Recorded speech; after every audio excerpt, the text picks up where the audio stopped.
nation, building up and tearing down, silencing his rival. There is only one, he is our God. He is our God.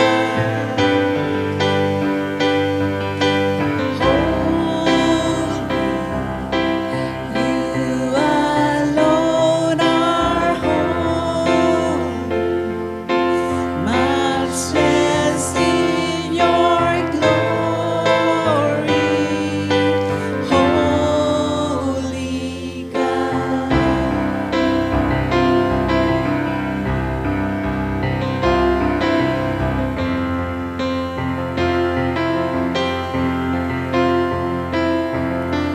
Who would come to save us when we turn away His love? Conquered us with kindness. There is only one, He is our God.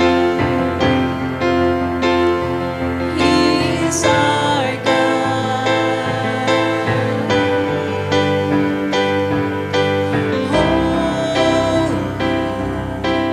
You alone are holy, matchless in your glory. No one is like you, worthy. You alone are worthy. We adore you only, holy God.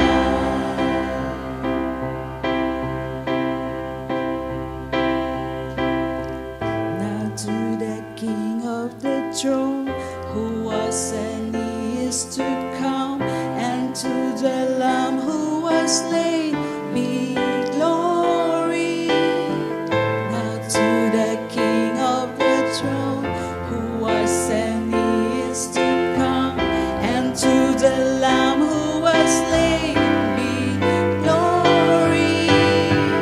Now to the King of the throne, who was and is to come, and to the Lamb who was slain, be glory.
I sing for all that you've done for me.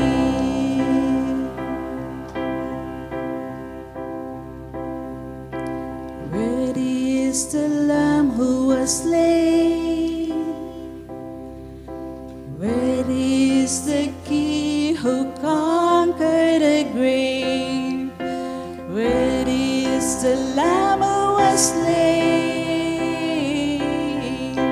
Worthy is the King who conquered the grave.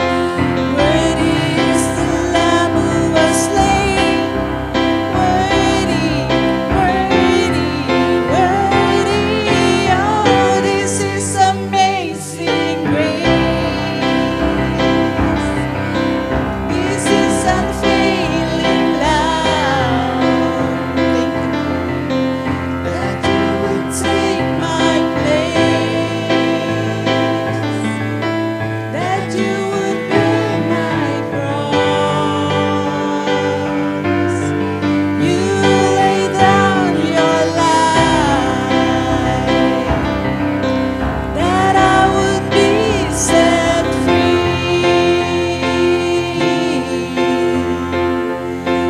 Oh, Jesus, I sing for all that you've done for me.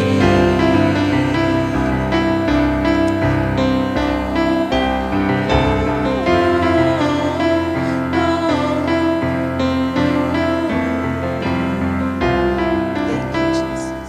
Thank you for the cross, Thank you what you have done in our lives. Thank you for the salvation that we have, oh God, Lord. Thank you, God. Yours, O Lord, is the greatness and the power and the glory and the victory and the majesty. For all that is in heaven and in earth is yours. Yours is the kingdom, O Lord, and you are exalted as head above all. Both riches and honor come from you, and you ruled over all. In your hand are power and might, and in your hand it is to make great and give strength to all. Praise God. Thank you, Jesus.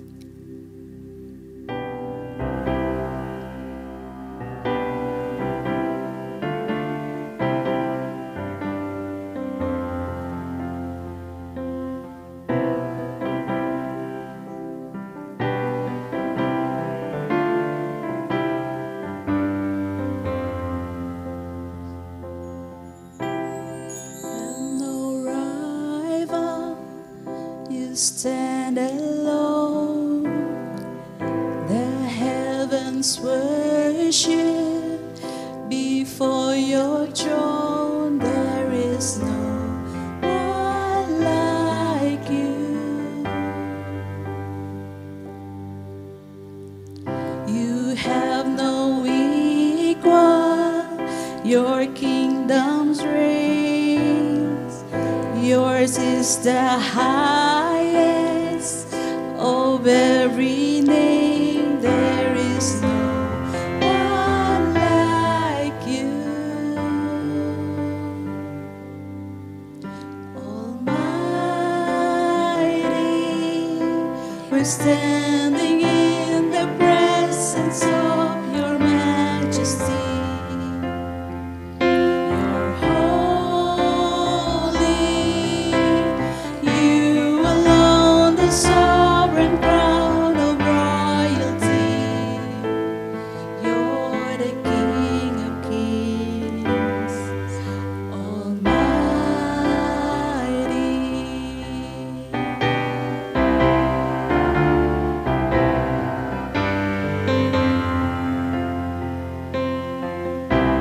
Our God eternal, the great I am, the praise of angels will never end. There is no one like you.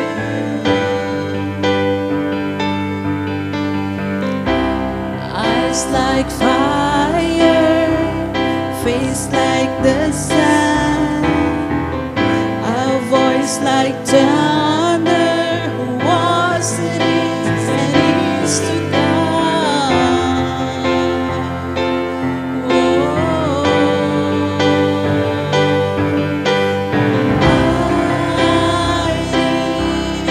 We're standing in the presence of your majesty.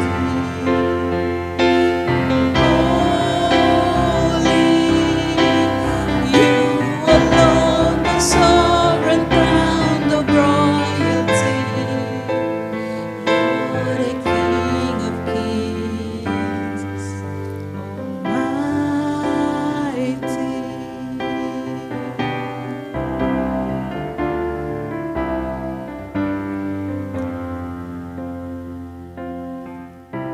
See the Holy One, high and exalted.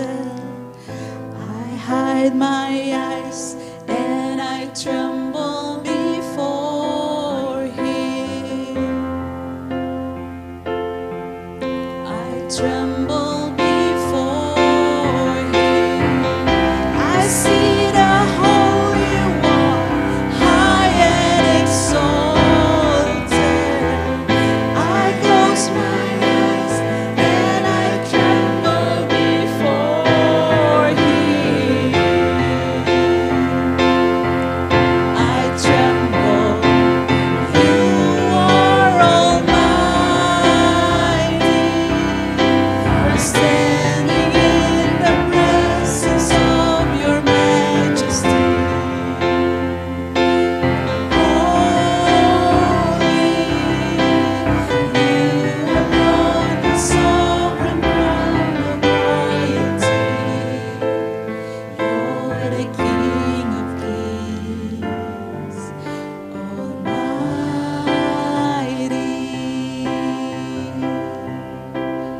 Jesus Almighty.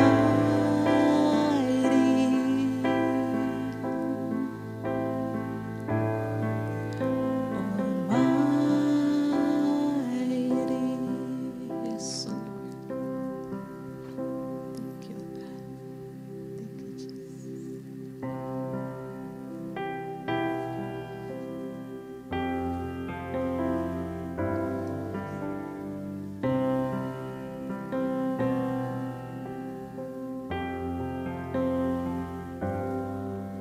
O Diyos, Ikaw ang tunay na dakila sa mundo. Ikaw ang haring nagmahal ng tulad ko. Ginawa mong lahat, pag-ibig mo ay tapat at wagas.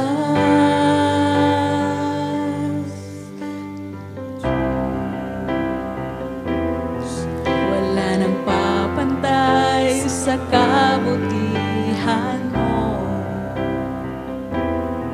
Ang ngalan mo'y itataas sa buhay ko.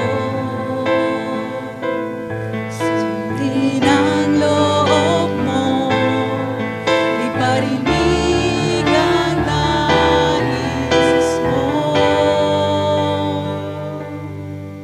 Sa lahat ng panahon, Diyos ka sa amin. Sa lahat ng oras, nariyan para sa amin. Panginoong Jesus, purihin ka. Mag-ilain ka sa buhay ko, Panginoon.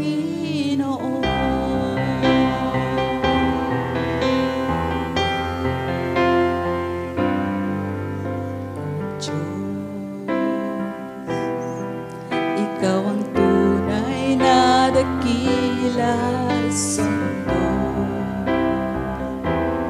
Ikaw ang haring nagmahal ng tulad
Maghari ka, Panginoon, sa bawat buhay ng naririto, Panginoon, O God. Lord, salamat po sa presensya mo. Salamat po sa pagmamahal mo, Panginoon. Salamat po dahil ikaw ang aming Diyos na buhay, na patuloy naming sasambahin habang kami nabubuhay, Panginoon, O God. Salamat sa katapatan mo. Thank you, Lord. Sa lahat ng panahon, Diyos ka sa amin. Sa lahat ng oras, nariyan para sa amin, Panginoong Hesus. Purihin ka, dakilain ka sa buhay ko. Di nagbabago, Diyos ka sa amin, tanging sandigan, nariyan para sa amin, Panginoong Hesus. Maghari ka, dakilain ka sa buhay ko, Panginoon. Yes, Lord. Purihin ang ngalan mo, Panginoon. Maglaing ka sa aming mga buhay. Thank you. Thank you sa biyaya mo. Thank you sa grasya mo. Thank you sa pag-iingat mo, Lord. Dalangin namin, Panginoon, sa aming paglalakbay. Panginoon, tulungan mo kami. Gabayan mo kami, Panginoon, O God, na hindi kami maliligaw, na hindi kami madadapak, Panginoon, patungo sa iyo. Salamat. Thank you. Thank you, Lord.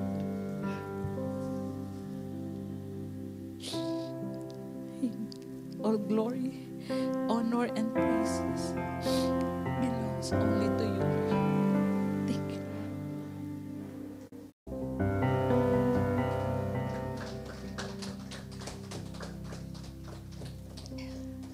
Bago po tayo magsiupo, inaanyayahan ko po kayo, nakamayan niyo po yung bawat isa, and sabihin niyo po, mahal ka ng Diyos.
So praise the Lord. Let's go now this morning at this time to the Word of God. And we're very excited. I'm very excited kasi we will go to a new chapter, panibagong chapter po ng John ang tatalakayin po natin.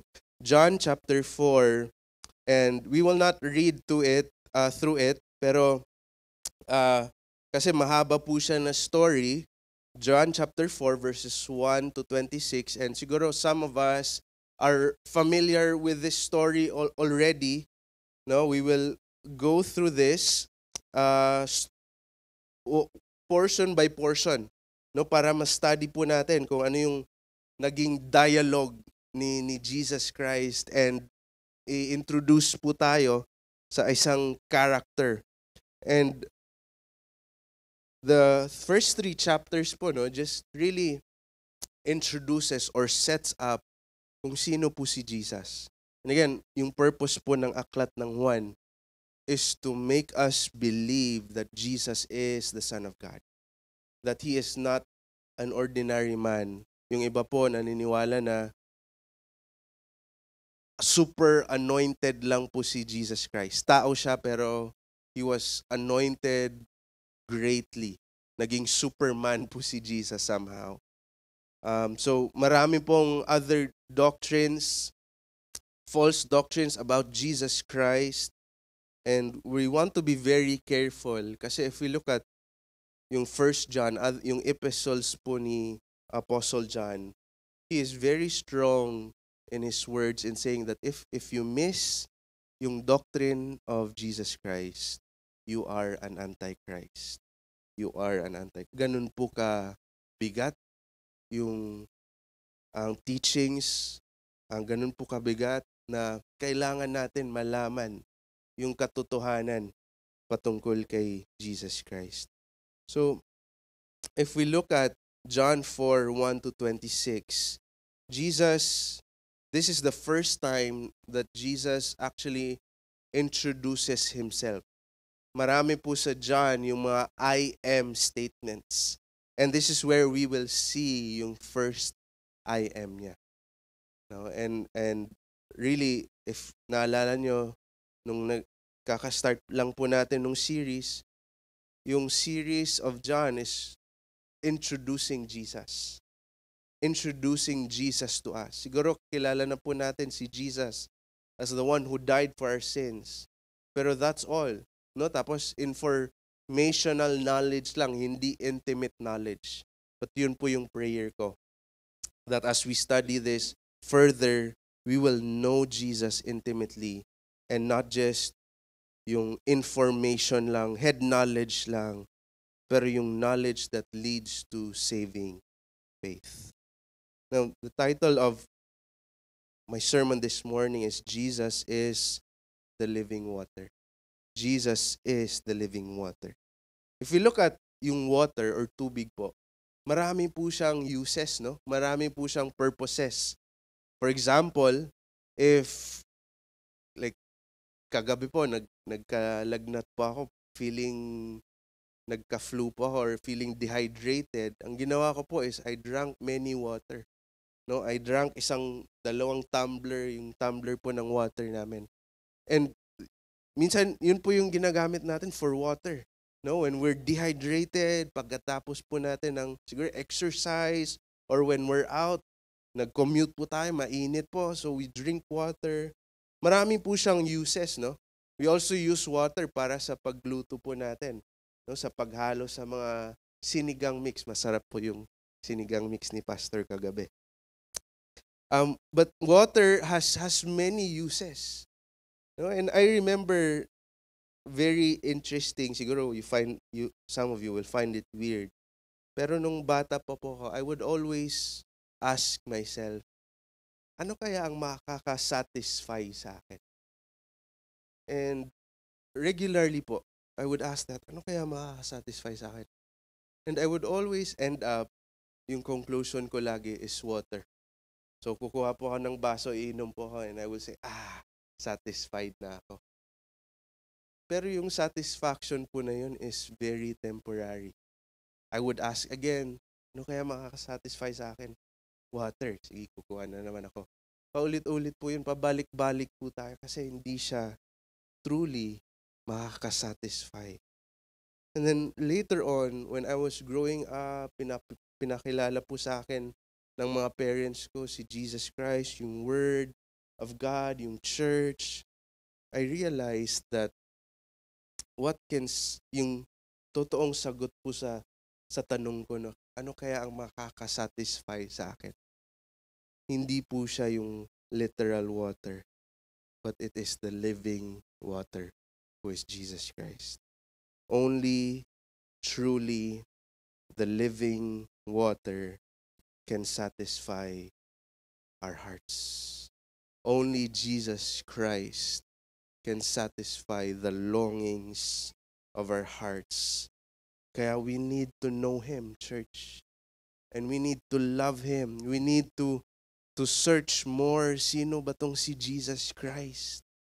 At hindi po sapat yung preaching every Sunday.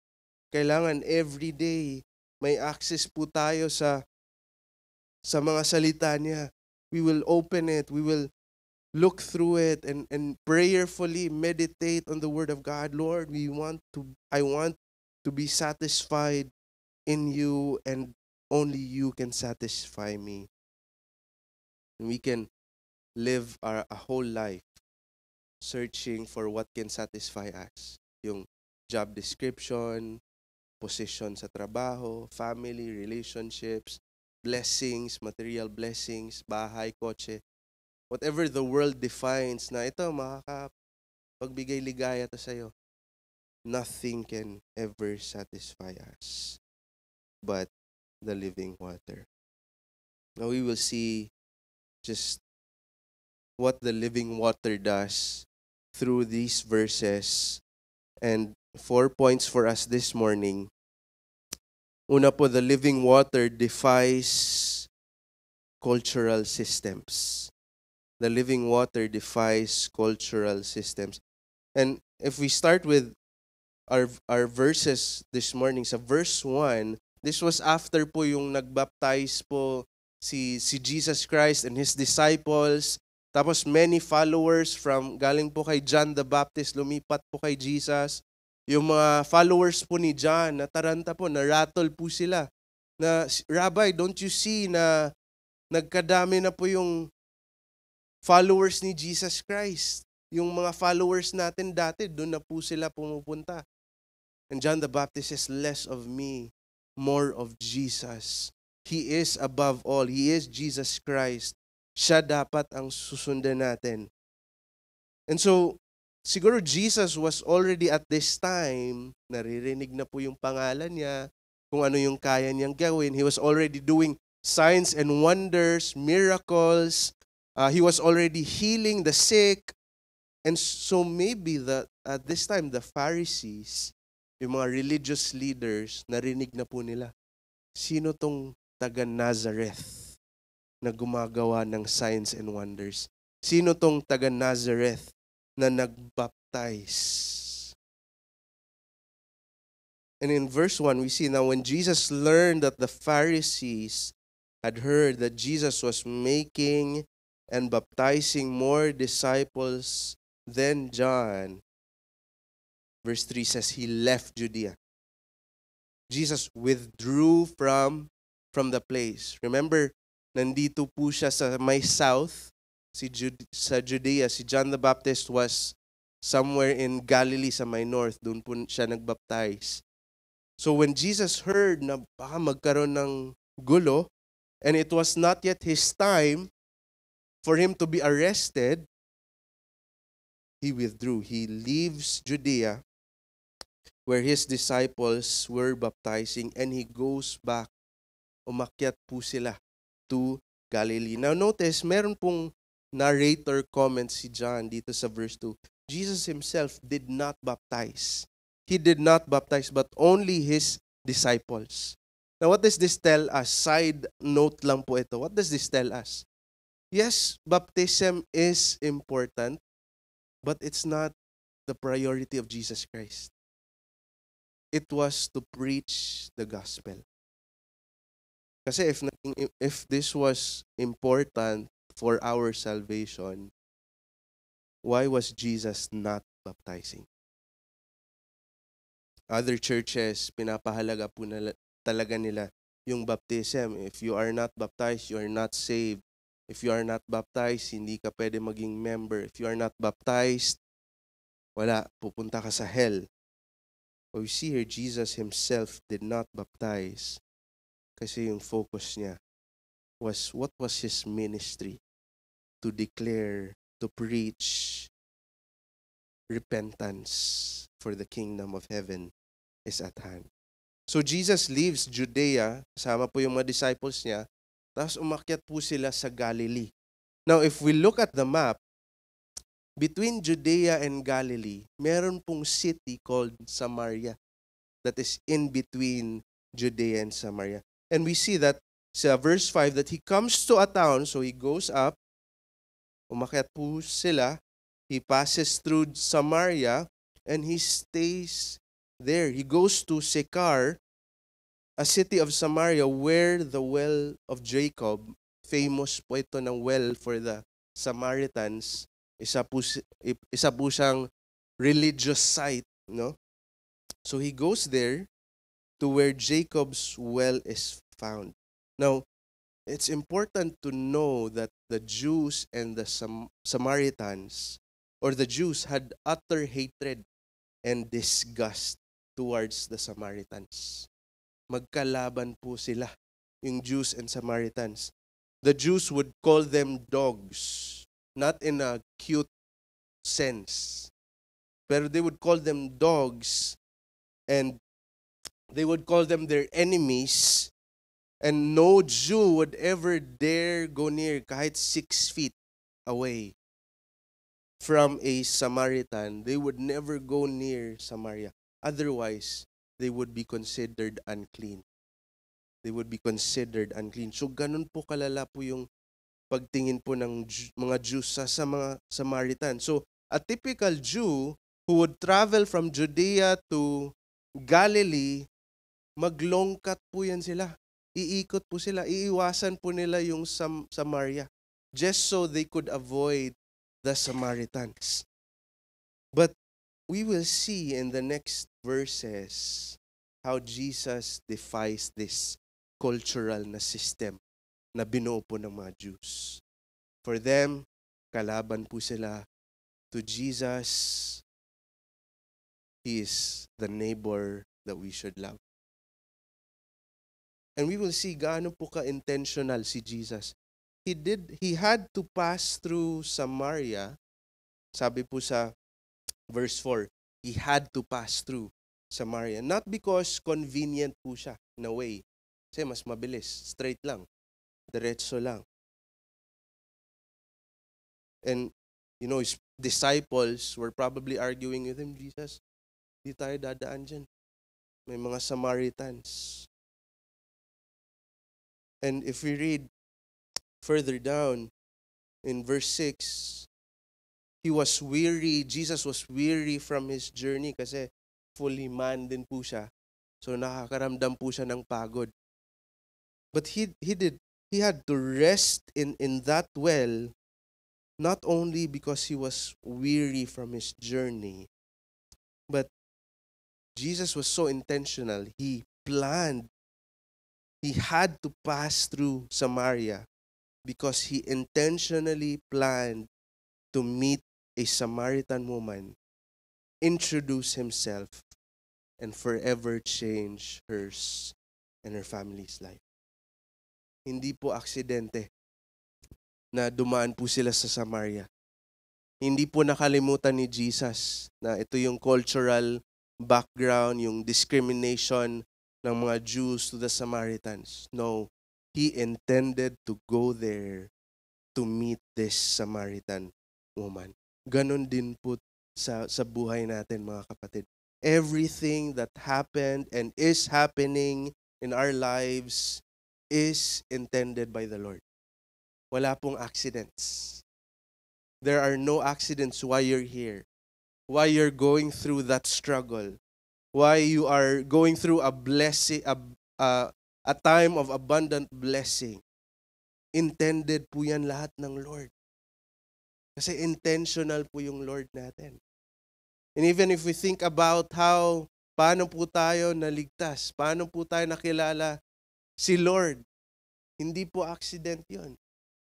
It was planned by the Lord that you got to hear the gospel that it is only Jesus that saves, tapos tumanggap po kayo, intention po yun ng Lord. Wala pong accident. Because Jesus is intentional, especially towards our salvation.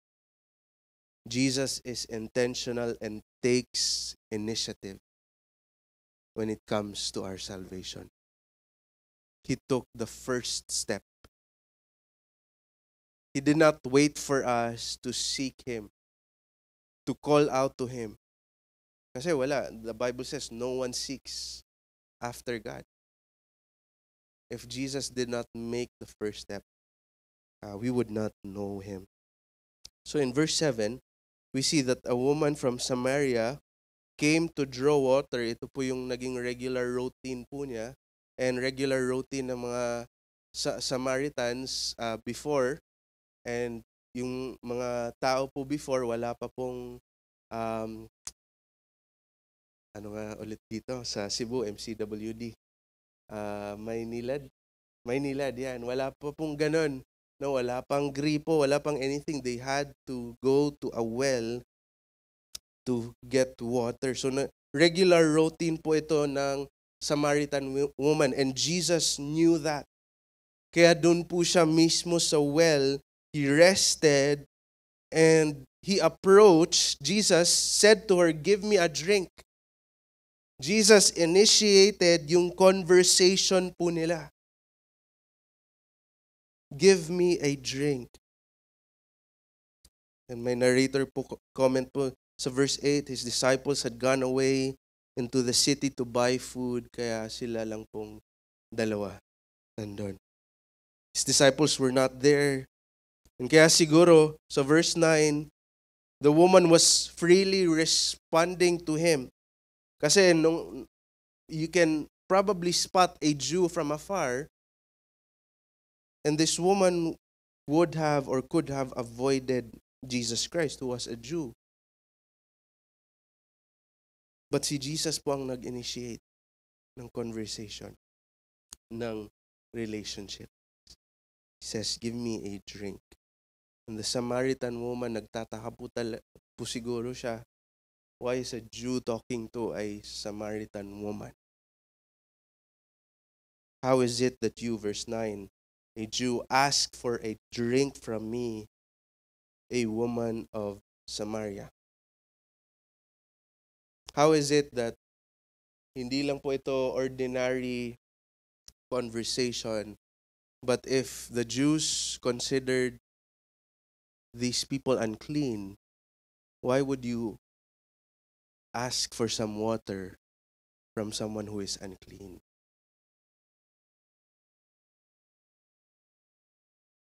And we're told here sa verse 9, for Jews have no dealings. Wala po talagang relationship, no even transactional anything with Samaritans.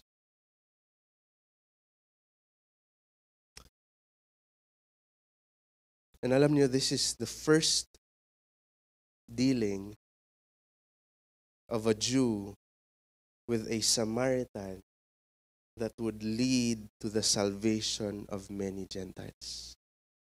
Yung custom, yung culture po ng Jews is no dealings at all. Jesus breaks that. The living water breaks that. And He says, no, this is the start. The salvation is not just for the Jews, but for the Gentiles. This is the start of the ministry to the Gentiles that would be continued by the Apostle Paul. Remember, si Paul calls himself the Apostle to the Gentiles. Si Peter even had to be rebuked by the Lord sa Acts 10. Nung pinakita po ni Lord through a vision that the Gentiles were included sa salvation. Kasi meron pong lumapit si Cornelius, sent two servants para i-invite si Peter to his home to share the gospel, to preach, pero Gentile siya. Pinakita po sa Lord yung mga pinagbabawal po na pagkain ng mga Jews. And in the vision, He said, Peter, eat. Peter, eat. Sabi ni Peter, Lord, bawal yan. Hindi yan pwede. Ever since bata ako, wala. Wala akong kinain na ganyan. Bawal yan sa atin. But what did the Lord say? Do not consider unclean what I have already cleansed. So this is the start. Friends, this is the start of Jesus actually reaching to us. Kasi tayo din po, Gentiles po tayo, hindi po tayo Jew. So if Jesus did not start this ministry, if Jesus did not break this cultural system, wala din pong living word. But this was the start na napaabot po sa atin yung gospel. So nag-wonder po yung Samaritan, how is it that you, a Jew, ask for a drink from me, a woman of Samaria? And Jesus answers her, somehow may pagka-rebuke po na term. He says, if you knew the gift of God, verse 10, and who it is that is saying to you, give me a drink, you would have asked him, and he would have given you living water. And this was as if Jesus was saying, you're too focused on what the Jews is saying about your dealings. You're too focused on what society has to say. If you knew who you were talking to, baliwala po yung lahat ng kultura, tradisyon, sinasabi ng ating society. If you knew that you were face to face with the Messiah, hindi mo na iisipin na Samaritan, Jew, hindi pwede yan. And what does our culture today, our society say about being a Christian? Ba, hindi na po, minority na po talaga ang pagiging Christian. Yung totoong Christian, Bible-believing, Bible-obeying Christian. Society has a lot to say about being a Christian. Meron nga po ako nakita sa social media, kaka-graduate niya lang, tapos sabi niya, bakit thank God kayo? Tayo naman ang gumawa. Tayo naman ang nag-work hard para matapos natin to. Ganun na po ang sinasabi ng society natin. Yung culture natin. But Jesus changes that. He breaks, he defies every cultural system. And if we were face to face with Jesus, will we still mind kung ano-ano po ang sinasabi ng mga classmates natin, mga ka-workmates na, ay, Christian ka, baduy yan? Will we still mind when we come face to face with Jesus? When we come face to face with His Word? When we come in prayer? Siguro ang sasabihin natin, bahala na sila. I need a drink from this living water. The only thing that can satisfy. Don't let our culture, our society dictate your Christianity, brothers and sisters. Bahala na kung ano po yung uso. Yung trending, yung hindi trending. We focus on what the Word of God says. Amen? As we approach 15 years, we focus on what the Word of God says. Not what is trending, not on what is yung patok po sa mga kabataan. No, ibang churches, yun na po yung ano nila. Na whatever brings in more people. Kaya may nakilala po ako na church na part po sa kanilang worship lineup. Meron pong mga love songs, meron pong mga secular songs, mga worldly songs. Kasi ang goal nila is para daw mas dumami po yung... But what does the Word of God say? What does the Word of God say about that? Sabi ng Samaritan woman, in response to that, verse 11, Sir, you have nothing to draw water with, and the well is deep. Where do you get that living water? Now, if we remember, just like Nicodemus, nung sinabi po ni Jesus na, you must be born again, sabi ni Nicodemus, how can I go back to my mother's womb? Matanda na ako. We see here the same response na earthly po yung mindset ng babae, ng Samaritan woman. He thought that Jesus, nung sinabi ni Jesus na, I would have given you the living water, akala po niya that he was talking about earthly water. That he was talking about earthly things. And siguro may pagka-sarcastic po yung sagot niya na, where do you get this living water? But actually, ignorant po ang Samaritan woman. Just like Nicodemus. And paulit-ulit po na verse na binabasa natin, the natural man cannot understand the things of God. You tell them heavenly things, they will understand only earthly things. Ganito po yung sagot, Sir, wala kayong timba, wala kayong balde. How will you draw water from this well na malalim? Where do you get this living water? Then in verse 12, the Samaritan woman starts to express kung ano po yung mga beliefs niya. And secondly, first, the living water defies cultural, yung Jews versus Samaritan systems. Secondly, the living water defies belief systems. So verse 12, binanggit po ni Samaritan si Jacob. Sabi niya, are you greater than our father Jacob? Kasi makabigay ka ng living water. Ito nga, sa ama namin, si Jacob, yung descendant namin, na medyo malalim pa, mahirap pa kaming kumuha ng tubig dito. So the woman mentions Jacob, and this is the Jacob who becomes Israel later on, the father of 12 tribes, that later on becomes the nation of Israel. And ito po yung dahilan kung bakit meron pong dispute yung Jews at saka Samaritans, is that the Samaritans believe that they are descendants of Jacob. That they are actually part of Israel. They believe that they are descendants of Jacob through the sons of Joseph, si Ephraim and Manasseh, yung dalawang sons ni Joseph. But strongly nag-disagree po ang mga Jews.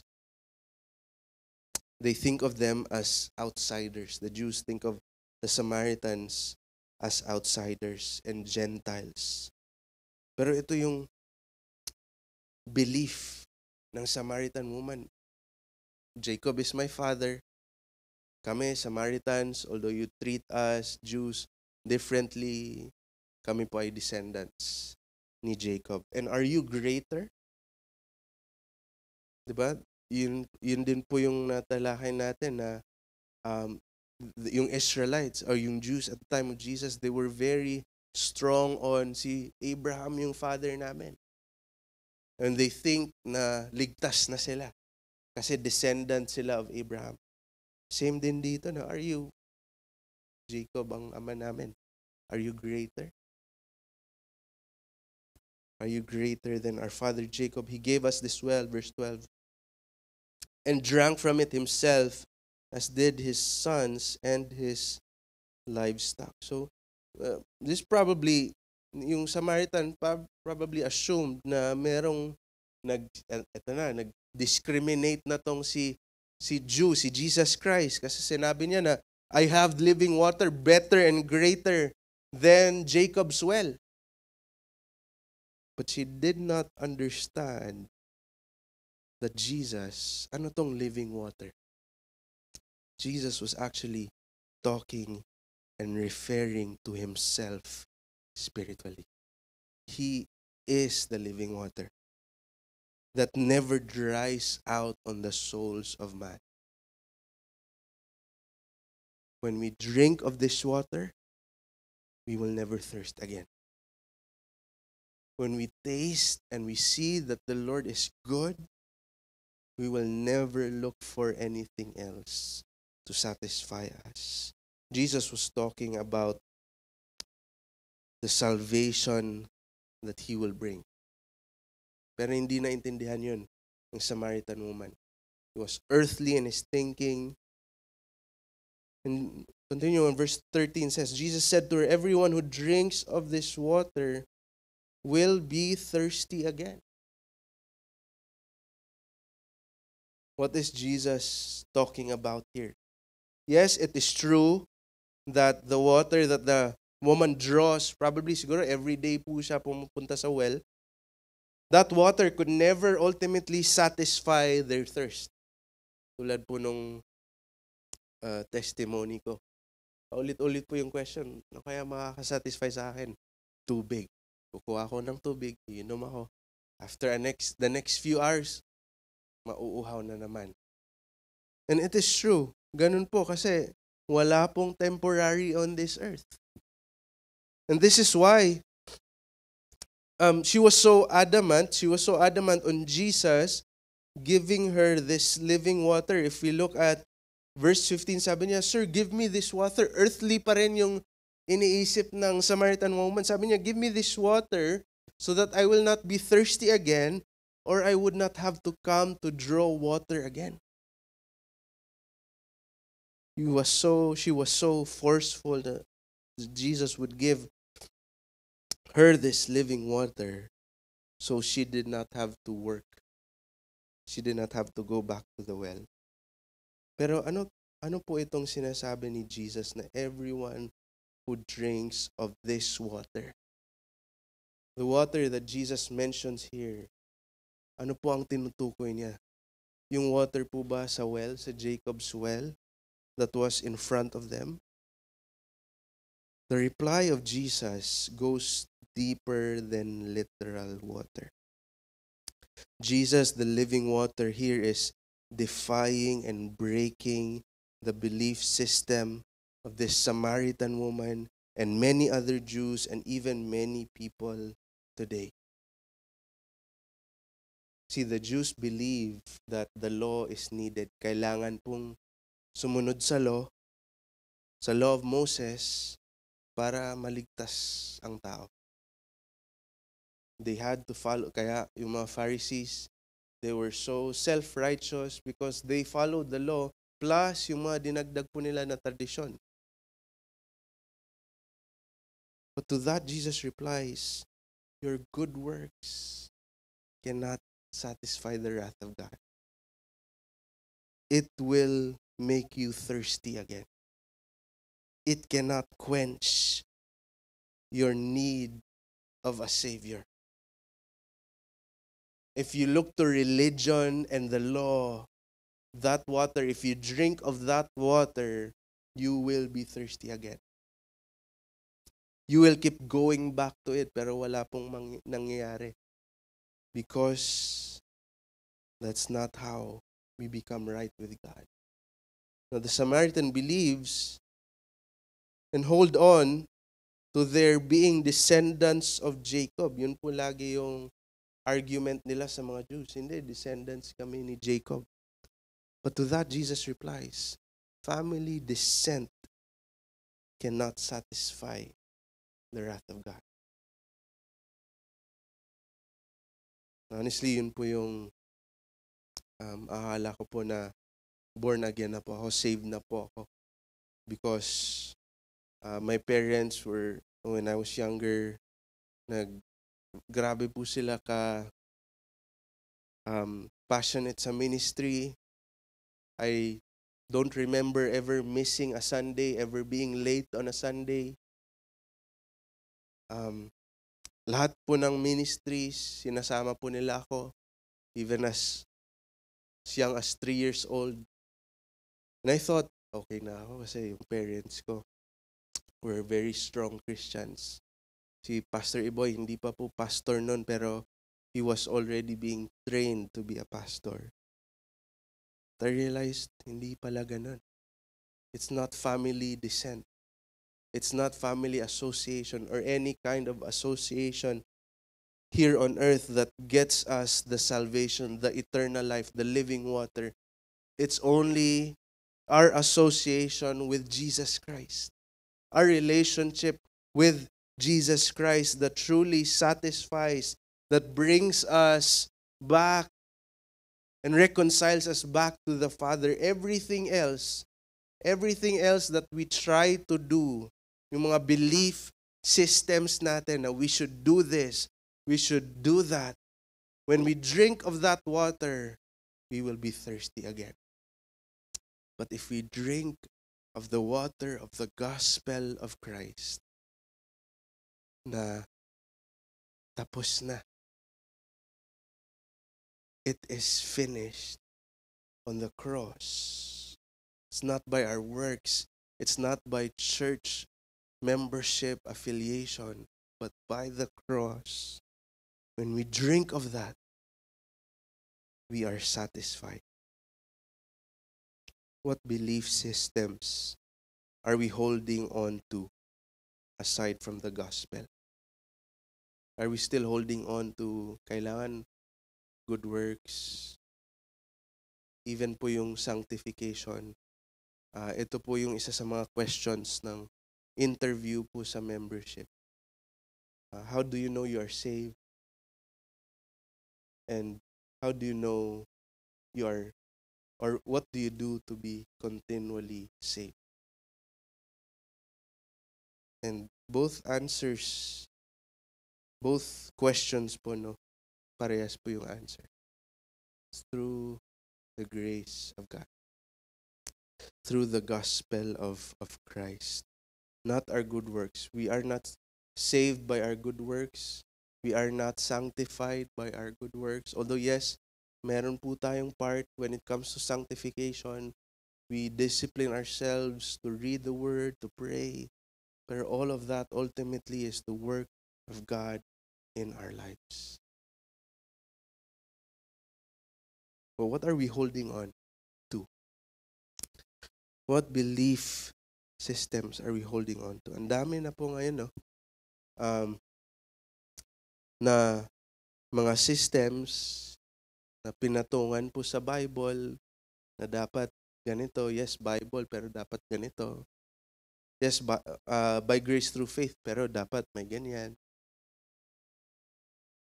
Kaya very strong po ngayon yung Reformation, yung 5 solas.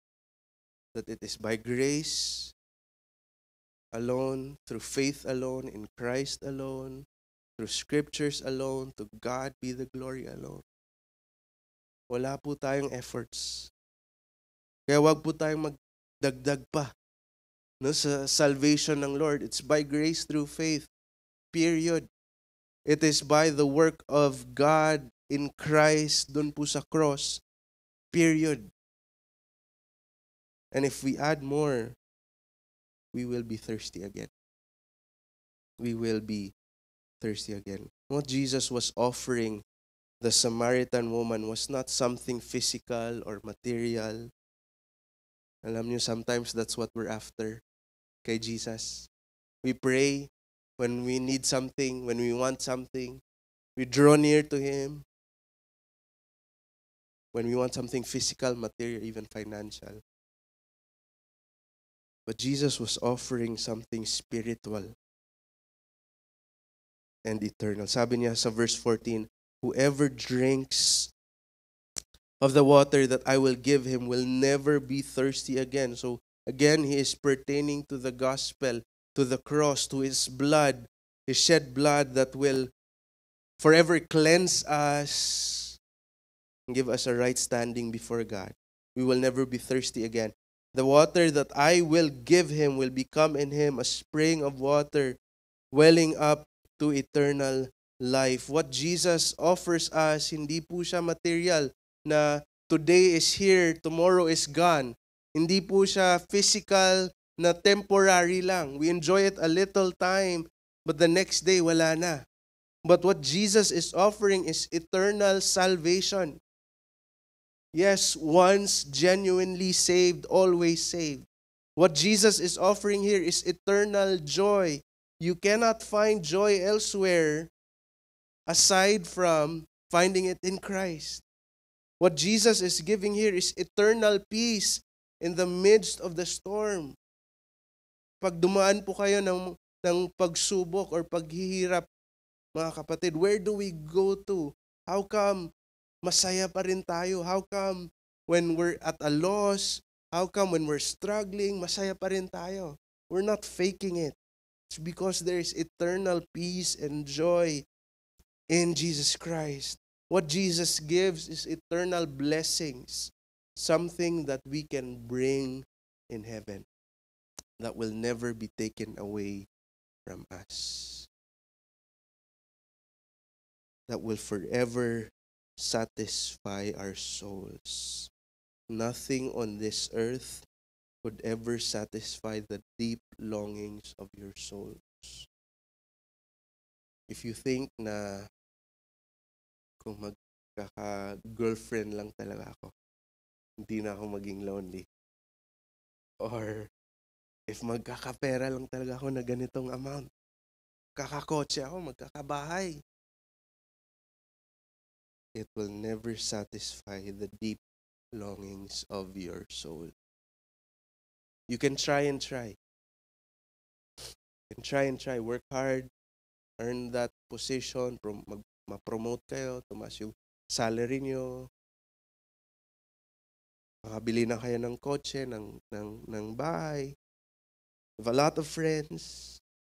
Nothing can satisfy the deep longings of our souls except the living water. Listen to what an author said. There is a God-shaped vacuum in the heart of each man which cannot be satisfied by any created thing, but only by God the Creator, made known through Jesus Christ. Another one, I think this is Saint Augustine. You have made us for yourself, O Lord, and our hearts are restless until they rest in you. This is true. Our hearts were made to be satisfied in Jesus Christ. Diba meron pong laruan po yung mga bata na meron pong butas na mga shapes. Circle, may square, triangle. Tapos ipapasok po nila yung tamang shape. If we put a circle sa triangle po na butas, hindi po magkasya yan. No matter how hard we try, frustrate na lang tayo. We find other ways. Pero hindi talaga kasya. That's what happens, church, when we find our joy, our peace, our satisfaction elsewhere other than what we're made for. You were made to be satisfied in Jesus Christ. We were made, our hearts were made as a God-shaped vacuum that can only be filled by God Himself. And we will always be restless. We will always maging, ano po tayo, ano yung term, aligaga. Hindi po tayo mapakali. We will always be looking for the next blessing, the next trending thing, the next satisfaction. Maging restless po tayo. Until we find our rest in Christ. Only when you are in Christ, and only when you are in His Word, only when you are on your knees in prayer, only when you are in the midst of His people, can you be truly satisfied. Pero ito po yung katotohanan. Our hearts are idol-making factories. Our sinful hearts, every day, gumagawa po ng small letter G gods gumagawa po ng mga idols. If we're not careful, if we're not conscious, if we're not convicted by the Holy Spirit, mamaya, in just a few hours after we've waken up, may idol na tayo. Meron nang pumalit sa time natin with the Lord. Our hearts are idol-making factories. We make for ourselves broken cisterns even when there is the living fountain that never runs out. That's what Yahweh says in Jeremiah 2 verse 3. My people have done two evils. They have forsaken me, the fountain of living waters, to hew for themselves or to build for themselves cisterns or wells, broken wells that cannot hold no water. And this is the description po ng mga hearts natin. Meron na pong living water, meron na pong living fountain, we know what satisfies our hearts, but we look for something else. Tumingin po tayo sa iba to satisfy us, and we make for ourselves cisterns, broken cisterns that can hold no water. Ito po yung description ng Lord sa Israel. They know who Yahweh is. Nakita po nila yung mga kilos ni Yahweh, yung mga miracles ni Yahweh from Egypt, yung 10 plagues, yung Red Sea, crossing of the Jordan, yung manna every day, water from the rock. Pag-defeat po nila sa Amalekites na mga higante, numerous po na mga miracles and wonders that God has done, numerous times na nagpapakilala po si Yahweh sa kanila as their God and sila yung people. Still, they look to other idols. Still, they look to other gods. Still, they look and ask for a king aside from God. Meron po tayong Israel DNA if we're not careful. We know who our God is. We know the truth. The word is right in front of us. But we look elsewhere. We look elsewhere. This is why we need the living water. Because on our own, hindi po natin kaya. Hindi po natin kayang baguhin yung puso natin. Hindi po natin kaya i-destroy yung mga idols. One prayer I have when it comes to idols, naalala niyo po yung story how nasakop po ng mga Philistines yung Ark of the Covenant. Tapos, dinala po nila sa temple sa god nila na si Dagon. And they placed the altar, the Ark of the Covenant where the presence of God resides. At tinabihan po nila yung Ark of the Covenant sa god nila na si Dagon. What happened? Napugutan po ng ulo si Dagon. And the Philistines realized right away, nakakatakot tong Yahweh na to. He is holy and He seeks no rival. And this is my prayer, Lord, if there is an idol, do the same with what you did with Dagon. Cut his head. I always remember din, may story po si Pastor Eboy nung YAF days pa nila. And during those times, dami pong mga supernatural na mga nangyayari. For one, I think na-share na po ni Pastor Jess. Prayer meeting po sila. And it was a closed prayer meeting, kaya close yung doors, all that. Bigla pong may pumasok. And hindi po nila binanggit right after. Hinayaan lang po nila, no? Then later on, ano lang po yung mga testimonies na parang feeling ko yun yung presence ng Lord. That's one. One example also is, I think sa Cebu, meron po kasing festival na Santo Niño, yung sa Sinulog, every January, and meron pong march from yung Ramos or yung Jones Street, tapos iikot sa Fente Circle, and they would bring yung si Santo Niño. And one time, I'm not sure which pastor, kung si Pastor Jess ba yun, or some other pastor, baka si Pastor Sani, I don't know, but di ko rin alam kung bakit nandun sila. But they prayed a prayer against yung idolatry sa Cebu. And they prayed the same prayer. The Lord, just like you did with Dagon, cut the head off. And biro nyo mga kapatid, nahulog po yung ulo nung statue na dinadala po nila. And that's the nature of our hearts if we're not careful. What are our idols today? We give it up to the Lord. Are we making for ourselves broken cisterns? Where do we turn to for our satisfaction, for our joy? Is it in our family, in our marriage, in our resources, or is it in the living water?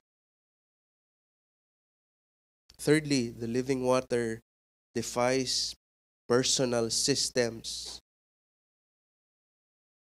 In verse 16, Jesus says to the Samaritan woman, "Go call your husband and come here." Naging personal na po si Jesus. And a few verses away, they were talking about yung culture na bakit, why are you asking for a water? Ikaw Jew, ako Samaritan. Wala tayong dealings with each other at all. Tapos yung belief system na si Jacob, yung descendants po sila ni Jacob. Now naging personal si Jesus. He commands the woman, call her husband, and through this, ma-expose po sa atin kung sino po talaga yung Samaritan woman. And we realize na na-expose po yung sinfulness niya, yung filth niya. The woman was actually committing adultery. Kasi sabi niya, verse 17, if we read along, I have no husband. Siguro na shocked yung woman sa tanong or sa command ni Jesus, no, go call your husband. Sabi niya, I have no husband. And Jesus, knowing all things, says, you are right in saying, I have no husband. For you have had 5 husbands, and the one you now have is not your husband. May ka-live-in po siya. And she's had 5 other husbands. So what you have said is true. So at this time, nowadays, culturally accepted na po yun, no?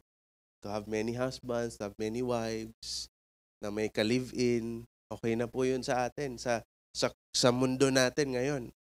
Pero then, this was a disgrace sa mga Samaritans, sa mga people. She could be stoned to death because of this. Grabe po yung kung nalaman po nila na may adultery, may prostitute, may kasalanan yung babae, they would really say you're a sinner. But notice the grace of God, brethren. Alam po ni Jesus. Alam niya.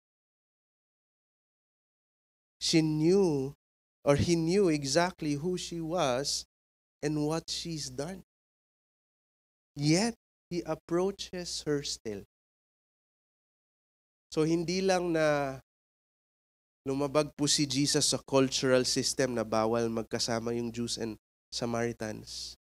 Dinabag din po niya yung personal na sin na if you're also in sin, you're also considered unclean, and yung law nila permits na you don't stay with a person who is sinful.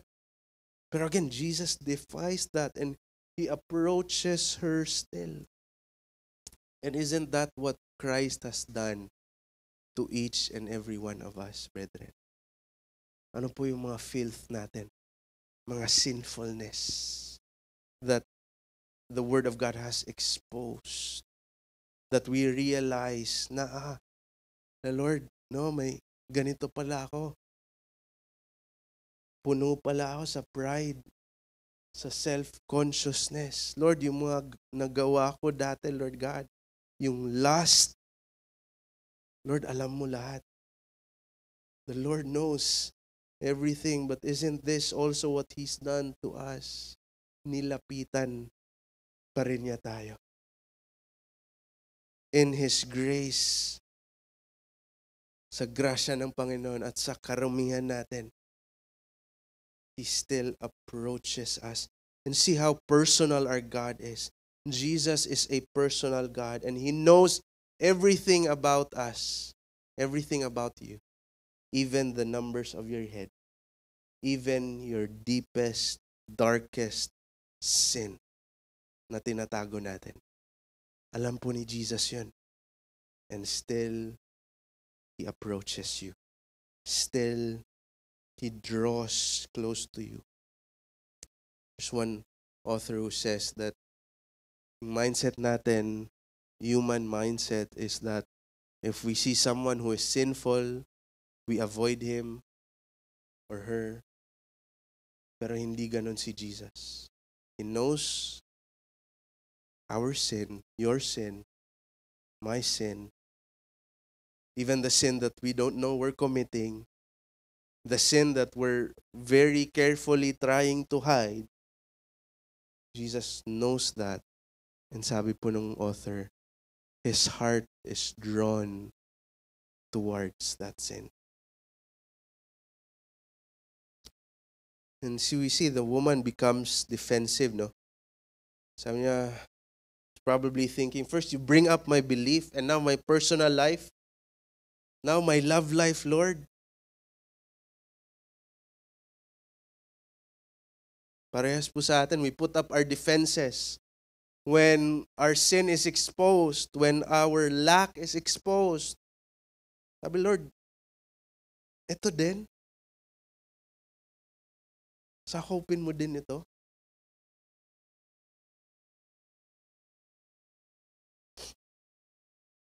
What does she say?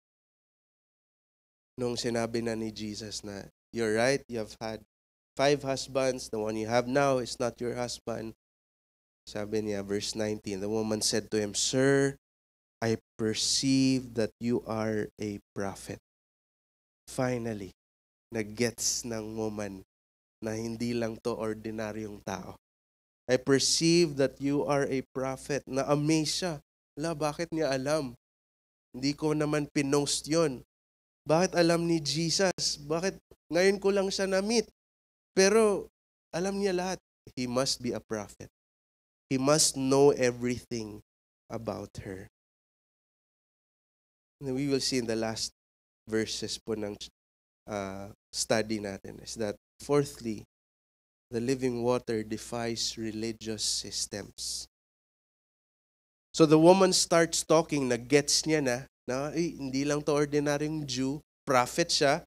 So she starts talking about yung mga spiritual things, yung religion, and inquired about their religion. Sabi niya, if you are a prophet, ito, verse 20, our fathers worshipped on this mountain, but you say, the Jews, that in Jerusalem is the place where people ought to worship.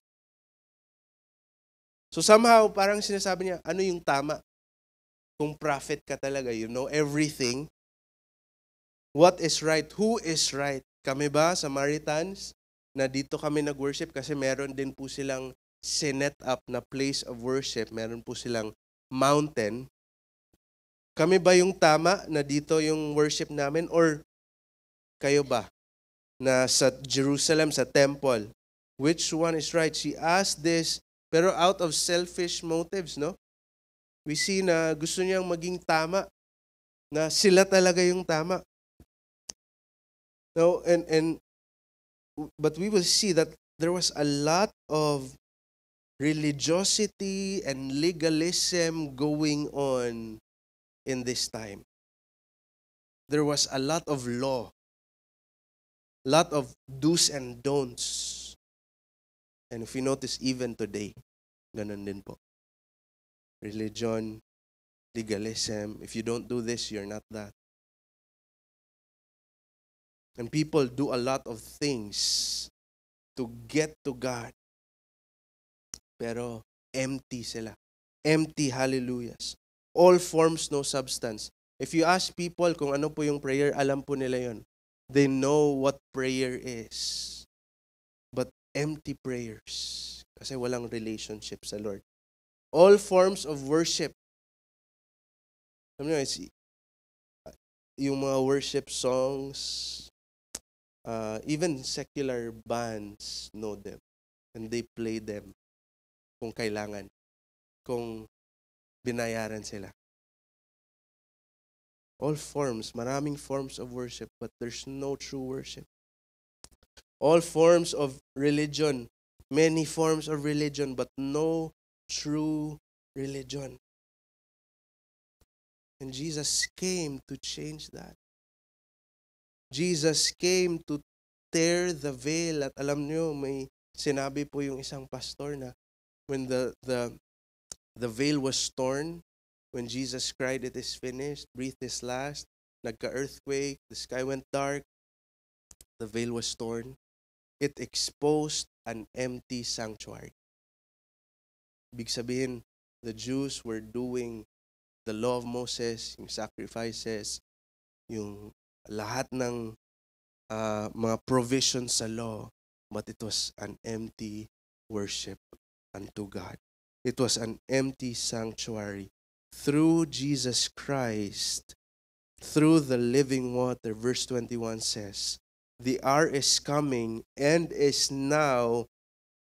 The true worshipers will worship not in a specific place, not legalistically, not because of tradition or religion, but they will worship in spirit and in truth. It would not matter, sabi niya sa woman, it does not matter where you worship. The time is now where you can be here, you can be there, and you worship God in spirit and in truth.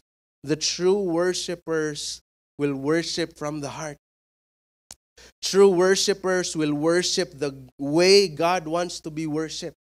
Not the way man wants, the way that man wants to worship God. Kasi during this time, marami pong ganun eh. Mga man-centered tradition of worship. But true worshipers will seek the word, will seek God, Lord, how do you want to be worshipped? They will offer sacrifices that are pleasing to God. They will offer with their lips, having their hearts close to God. Hindi po tulad dun sa sinabi sa Isaiah 29 na these people worship me with their lips, so external, but their hearts are far from me.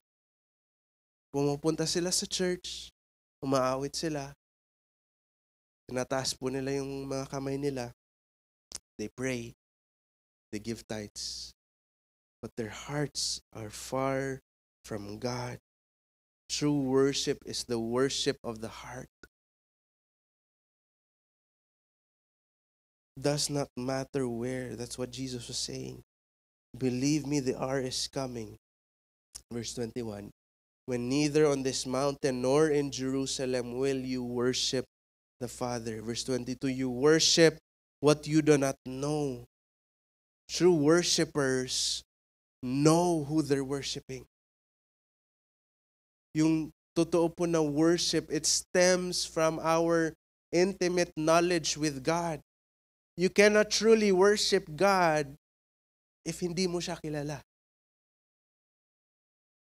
You worship what you do not know. We worship what we know. For the salvation is from the Jews. But the hour is coming and is now here when the true worshipers will worship the Father in spirit and in truth. For the Father is seeking such people to worship Him. God is spirit, and those who worship Him must worship in spirit and in truth. You cannot worship a God you do not know. True worship stems from knowing the Word the God of the Word in your heart. That's what it means to worship in spirit and in truth. Kilala mo si Lord. Kinikilala mo siya through the Word. And naturally, worship comes. Kaya I always tell yung worship team natin na this is a very small part of your personal worship. Ang naging mindset po is, ito po yung worship. When we say worship, tugtugan, awitan, but this is a very small part. We can take this out and still worship the Lord. I always tell them, kaya po yung pangalan po namin is Overflow. Because what we do here, we strive na overflow lang siya sa naging worship namin from Monday to Saturday. While nasa trabaho, while nasa bahay, sa school, you are worshiping in spirit and in truth. You are worshiping from the heart. So it does not matter. Jesus was saying, it does not matter, woman, where, kung dito ba sa mountain nyo or dun sa Jerusalem. What matters is you know who God is in an intimate way. Listen to what J.C. Ryle says. The most gorgeous cathedral service. Imagine that. Yung classical na church, maganda yung acoustics, may echo, ganda ng architecture. That is offensive in God's sight. If all is gone through coldly, heartlessly, and without grace. In other words, we can make this place beautiful. Itong Living Word Metro North. But if we're not worshiping the way God wants to be worshipped, this is nothing. But on the other hand, the feeblest gathering, the most humble gathering of 3 or 4 poor believers in a lowly cottage to read the Bible and pray is a more acceptable sight to Him who searches the heart than the fullest congregation which is ever gathered in St. Peter's at Rome. So in other words, hindi po tumingin si Lord sa external worship. Tayo, we look at that. Yun po yung gauge natin. Uy, umiyak siya. Tinataas niya yung kamay niya. Baka nag-worship yan. Minsan, naging goal po namin yun. When we're not careful, as worship team na kailangan umiyak si so-and-so. Pero God does not care about the externals. God cares about what's in your heart. The worship in your heart. So are we a church of true worshipers? Or have we settled for the water or the well of religion? When Jesus said that, verse 25, last 2 verses, probably hindi po na-convince, no? Si woman sa sagot ni Jesus. Kasi gusto niya nga na maging tama sila. Yung religion nila, yung legalistic na approach nila sa worship, gusto nila, tayo yung tama. Tayo lang yung saved. Sabi niya, I know that the Messiah, verse 25, is coming. He who is called the Christ. When He comes, He will tell us all things. Sabi niya, mali ata yung sagot mo. Sige lang, antayin ko si Messiah. Tatanungin ko siya. And He will tell me all things. But as we end this, look at Jesus' answer. The most simple, yet powerful statement when He says, I who speak to you am He. I am the Messiah. I am the living water. I am the satisfaction of your souls. I am your salvation. I am the one who will bring you out of darkness, from the kingdom of darkness, into my marvelous light. I am God. I am. I who speak to you am He. Is Jesus, the living water to you, brethren. Do we realize, do we know who Jesus is? Or parehas ba tayo sa Samaritan na naghanap ng ibang Messiah? Yung mga Jews, hindi nila kilala na ito na pala. Dumating na si Jesus, pero yung hanap nila, mala Samson or David. What is Jesus to you, the living water? As we end, let me to read one more quote from J.C. Ryle. It says, "He who talked with the Samaritan woman at the well is yet living and at God's right hand and never changes. Let us only ask, and He will give us living water. He will give us Himself." What satisfies your heart, friends? None other than the living water. What can quench the thirst, the need for salvation, for the forgiveness of sin? What can quench the wrath of God? Not what culture says, not what society says, not what our friends say, not what the world says, not what is trending. It's not what we believe in, yung mga personal beliefs natin, yung mga personal na standards or procedures natin.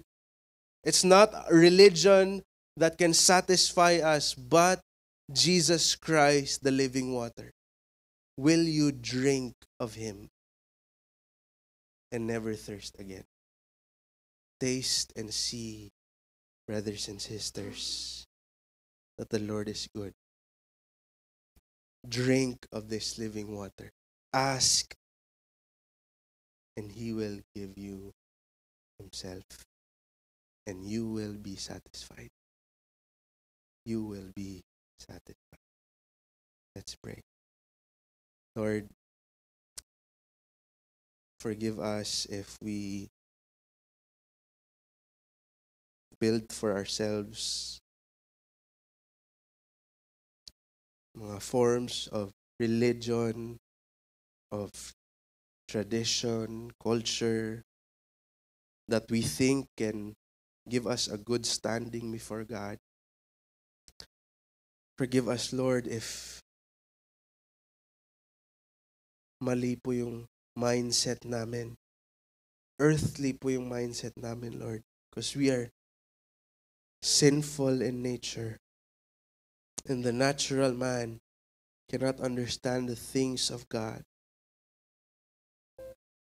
Lord, we are just like the Samaritan woman who is filthy, sinful, who does not know who she's worshiping.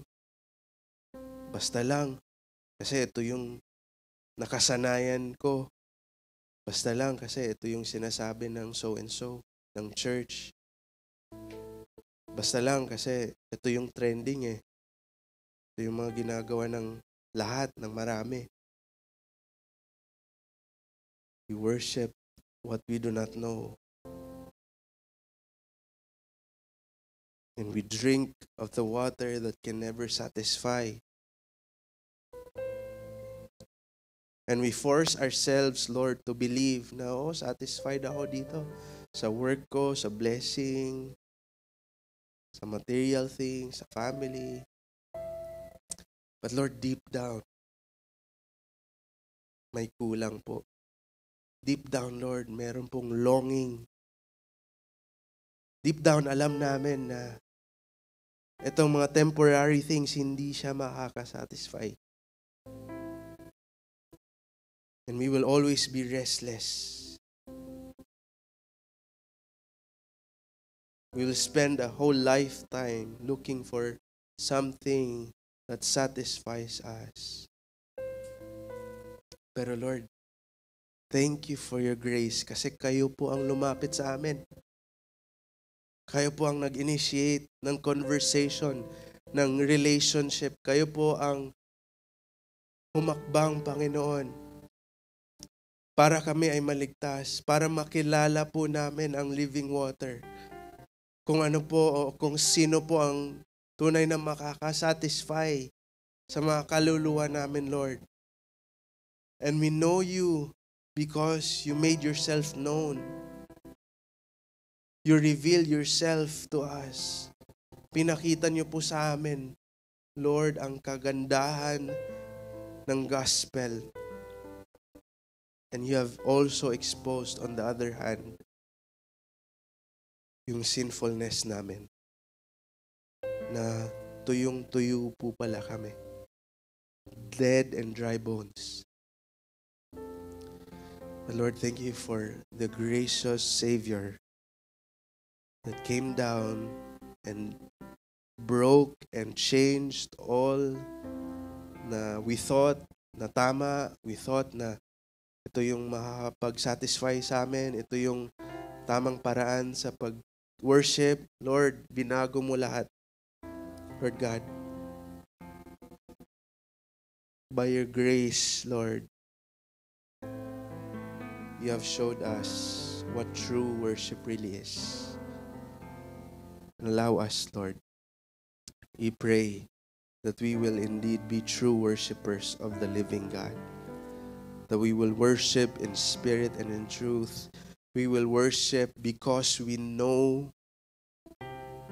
who we worship, not out of ignorance,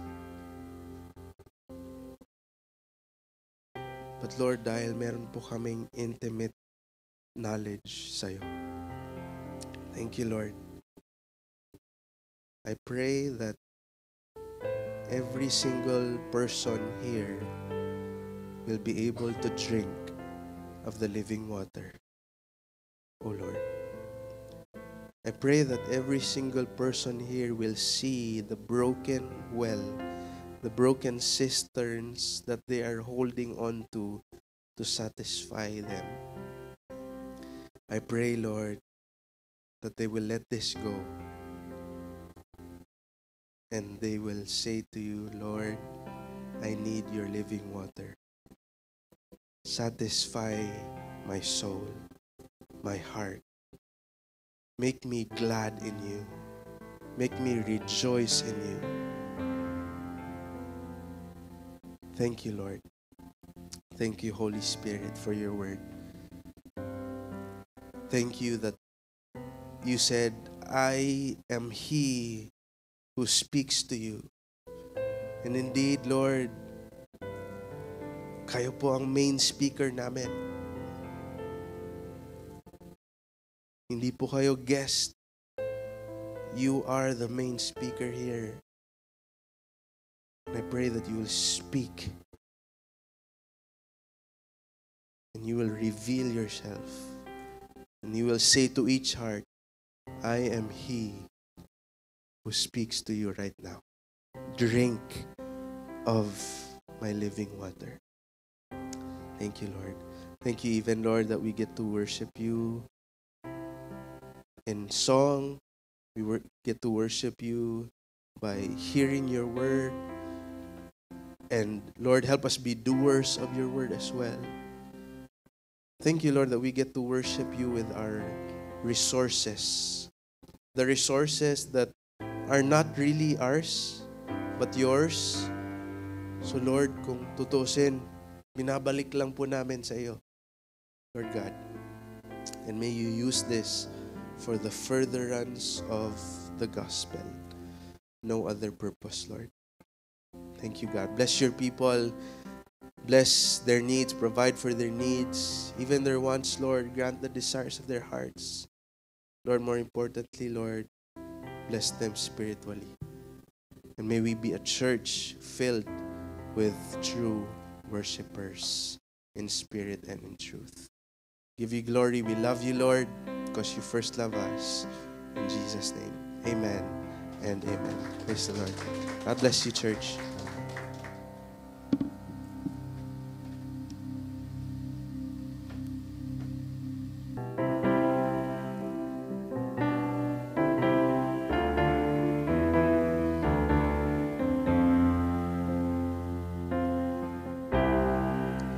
No rival, you stand alone. This heaven worship before your throne. There is no one like you. You have no equal. Your kingdom reigns. Yours is the highest of every name. There is no one like you.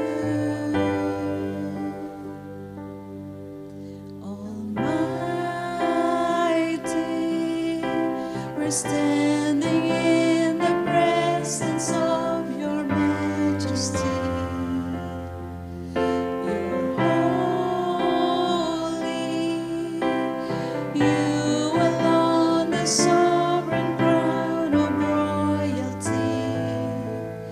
You're the King of kings, Almighty.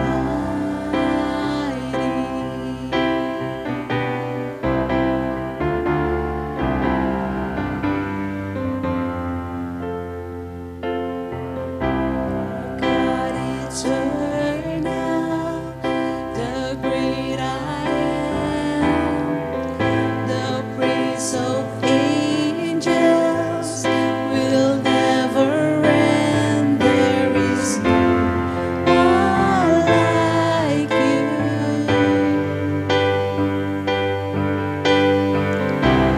Eyes like fire, face like the sun, a voice like thunder, who was and is to come.